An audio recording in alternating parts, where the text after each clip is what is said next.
আমি কিন্তু অনেক আশা নিয়ে এসেছিলাম স্যারের হাতে ফুলের স্তবক তুলে দেওয়ার জন্য।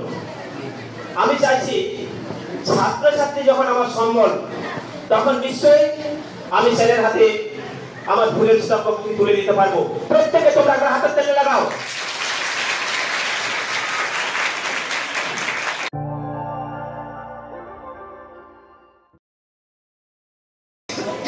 কেননা বিদায় সম্বর্ধনা। তো আমি এই গুরু গম্ভীর অনুষ্ঠান থেকে একটু মনোরঞ্জিত অনুষ্ঠানের দিকে তোমাদের মনটাকে আকৃষ্ট করতে চাইছি। এতদিন স্যার আমাদের স্কুলে সময় দিয়েছেন, এরপর থেকে নিজের পরিবারকে সময় দেবেন। সেই জন্যই আমি প্রথমেই স্যারের হাতে একটি ফুলের স্তবক তুলে দেবো। স্যারের হাতে আমি একটি ফুলের স্তবক তুলে দেবো ম্যাজিকের মাধ্যমে। কিছুই নাই, যাবে না, কিছুই নাই। আমি কিন্তু ফুলের একটা স্তবক এনেছিলাম, কিন্তু নাই, খুব সমস্যার মধ্যে পড়ে গেলাম। এই যে আমি স্যারকে দেওয়ার জন্য এখানে এসেছিলাম, কিন্তু আমার ফুল কোথায় পড়ে গেছে? কি তোমরা স্যারদেরকে সহযোগিতা করবে তো? ঠিক আছে। ম্যাজিক ম্যাজিক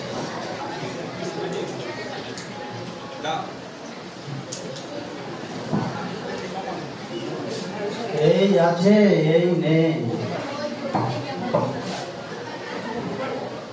এদের কিছু আছে?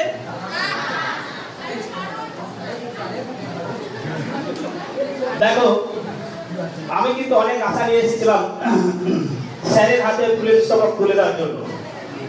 আমি চাইছি ছাত্রছাত্রী যখন আমার সম্বল, তখন নিশ্চয়ই আমি স্যারের হাতে আমার ফুলের স্তবক তুলে দিতে পারবো। প্রত্যেকে তোমরা একটা হাতের তালি লাগাও।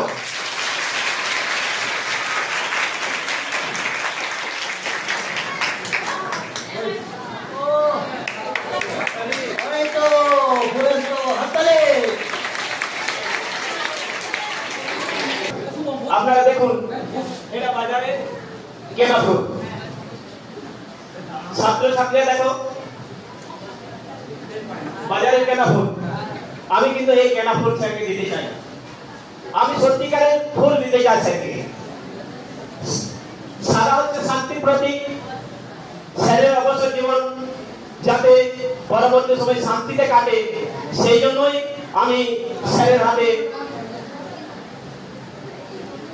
সাদা ফুল এবং সত্যিকারের ফুল দিতে চাই। দেখো, তোমরা হয়তো ভাববে যে এই ব্যাগের মধ্যে আরো সত্যিকারের ফুল আছে।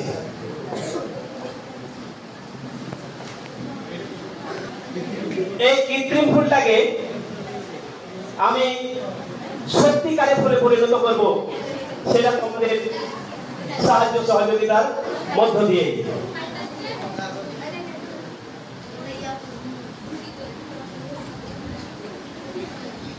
তোমরা প্রত্যেকে একবার জোরে হাতে তালি লাগাও।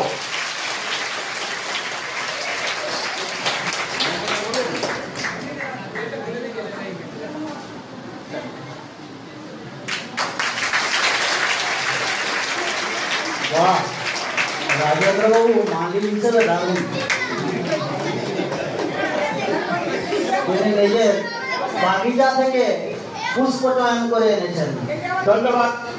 তোমরা এতক্ষণ আমার ছোট্ট স্যারের জন্য উপহারটি দেখার জন্য আমি প্রত্যেককেই শিক্ষক মহাশয়দের ধন্যবাদ এবং ছাত্রছাত্রীদের শুভেচ্ছা জানিয়ে আমার ছোট্ট উপহার দেওয়ার যে পালা সেটা